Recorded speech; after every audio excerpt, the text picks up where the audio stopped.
beaucoup investi dans l'éducation. Maintenant, on s'est dit, la radio mérite aussi peut-être qu'on adapte un peu nos solutions à des choses peut-être plus intuitives et plus simples. Parce qu'aujourd'hui, on se rend compte que la radio filmée est quelque chose qui est de plus en plus présent en fait. On cherche toujours à essayer de simplifier au maximum les outils pour faciliter en fait la prise en main d'outils par des gens qui sont soit non techniciens ou soit techniciens amateurs mais qui n'ont pas forcément un background dans l'audiovisuel qui est énorme. Et on veut essayer de les familiariser avec ce type d'outils. Et la radio, c'est un peu les mêmes problématiques. C'est que les gars, bon, c'est des techniciens, ils sont très bons dans le son. Mais souvent dans la radio, moi j'ai une copine qui fait de l'animation radio et on lui demande de faire l'animation, écrire les piges, maîtriser la console, répondre au téléphone. Bon, enfin, et là on va leur demander en plus de filmer. Donc globalement, si tu leur mets par exemple des solutions type TriCaster entre les mains, les mecs ils vont complètement péter les plombs parce qu'il y a trop de choses à faire, c'est trop complexe. Donc là du coup quand ils ont vu la solution, ils se disent ah c'est assez sympa. Nous, on aimerait bien utiliser votre solution, mais le problème, c'est qu'il y a des fois, on voudrait bien être en mode automation. C'est-à-dire qu'il y a des fois, c'est compliqué pour nous, soit de mobiliser un technicien, ou même, quelquefois, je veux dire, il y a tellement de trucs à faire au niveau de la console qu'il faut qu'il y ait un système qui reprenne la main, pendant que nous, on corrige les trucs, et puis qu'après, si on veut, on puisse éventuellement recorriger un petit peu. Du coup, on s'est dit, bon, bah, on va reprendre la base du Multicam Studio, qui est assez simple dans son approche, et puis on va essayer d'avoir cette logique d'automation qui, à la fois, permet d'être en automation, mais de pouvoir reprendre la main quand tu veux. Parce que là, il y a des systèmes qui existent sur le marché, qui sont des systèmes complexes, et qui sont soit en mode automation, soit en mode réalisation tel qu'on peut être amené à le faire avec un plateau multicaméra. Donc on a essayé de trouver un juste milieu où on arrive à la fois à permettre à l'utilisateur de garder la main sur la réalisation multicaméra et de laisser la main au système automate dès que c'est nécessaire. Donc on a essayé de trouver un positionnement aussi un peu stratégique où on s'est dit on ne va pas essayer de concurrencer un marché qui est quand même vachement... bon, il n'y a pas grand monde sur le marché de la radio, hein. Mais bon, ils sont super chers et ils ont un principe qui est quand même super lourd en fait. Donc nous on continue à essayer de garder cette philosophie du système simple. On ne va pas essayer de faire tout, on va juste essayer de faire quelque chose de basique mais de manière voilà, ludique en fait. Si on prend le cas d'un studio radio, bon, où il y a 4-5 micros, on récupère ces micros, ça rentre dans un système qui va nous permettre en fait de savoir quels sont les micros connectés, qui prend la parole et quel est le niveau de la voix. Ces informations, elles nous permettent déjà de savoir qui on va filmer. Après, on a des possibilités sur l'automation d'indiquer au système un niveau de dynamisme. C'est-à-dire, on va dire, bah voilà, là on est sur un échange où c'est vachement posé, donc on va essayer de faire des plans qui sont plutôt avec une commutation toutes les 6 secondes.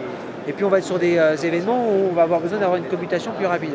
Et puis après, il y a un ensemble de choses qui vont être intégrées dans l'IA et qui vont faire que la réalisation va être plus ou moins dynamique et plus ou moins intelligente. Mais à un moment donné, il y aura toujours une limite qu'on n'arrivera pas à atteindre et c'est pour ça qu'on replace nous l'humain dans le process de réalisation. On va vendre un petit module qui permet donc de faire cette analyse des niveaux sonores. Donc ça, il sera probablement vendu aux alentours de 2000 € le produit. Mais c'est lorsque vous avez des tables analogiques ou que les tables que vous avez ne sont pas compatibles avec le système. Là aujourd'hui, on va se greffer sur des tables qui sont des tables numériques qui en général permettent déjà d'avoir toutes ces informations au niveau des bus, c'est-à-dire les contacts, les niveaux. Donc on n'aura pas besoin d'acheter ce produit-là. Et on achètera juste la licence qui permet de faire l'automation. Et je pense qu'on va la vendre aux alentours des 3-4 000 €. Je ne sais pas trop encore en fait. Tous les micros passent dans le système. C'est un système passif, donc s'il y avait une coupure électrique, ça continuerait à rentrer dans la table. Donc, parce que ça c'est un peu l'angoisse des radios. S'ils n'arrivent plus à diffuser, c'est l'horreur. Donc ce qui est logique. Donc là c'est la même chose. Donc le module est passif. On rentre tous les micros. Donc je crois qu'on peut rentrer jusqu'à 7 micros. Ouais, 7. Donc le module est passif. Donc les micros après re-rentrent dans la table. Et voilà. Il y a une grosse sortie chez les concurrents là, le NICAS de Sony, qui reprend en fait les mêmes idées que vous aviez sur en tout cas sur l'interface tactile. Comment vous vous positionnez par rapport à eux? Les NICAS, ça les dédie à des gens du professionnel en fait. Donc je ne pense pas aujourd'hui que les gens professionnels du milieu utiliseront le tactile en fait comme nous on l'utilise aujourd'hui en fait.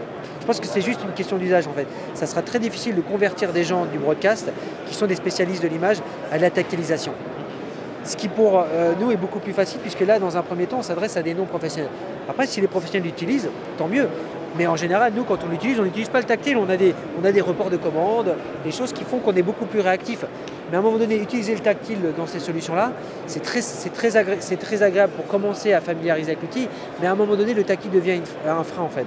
Un frein à l'utilisation du système et à la réactivité. Donc aujourd'hui, nous, un positionnement comme les Nicas. J'attends de voir ce qui va se passer, mais je pense que ça va être compliqué. S'ils s'adressaient à des non-professionnels, peut-être.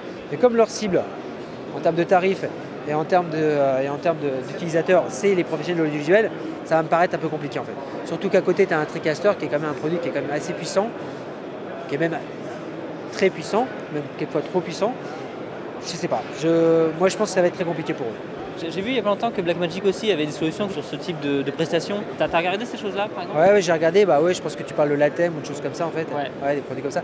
En fait, là aussi, c'est un super produit. D'ailleurs, ça nous est arrivé d'utiliser sur des captations.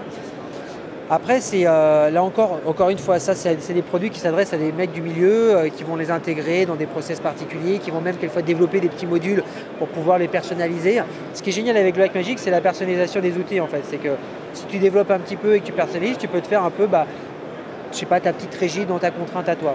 Nous, encore une fois, l'approche, elle va essayer de convertir des gens qui ne sont pas techniciens à l'utilisation de nos solutions.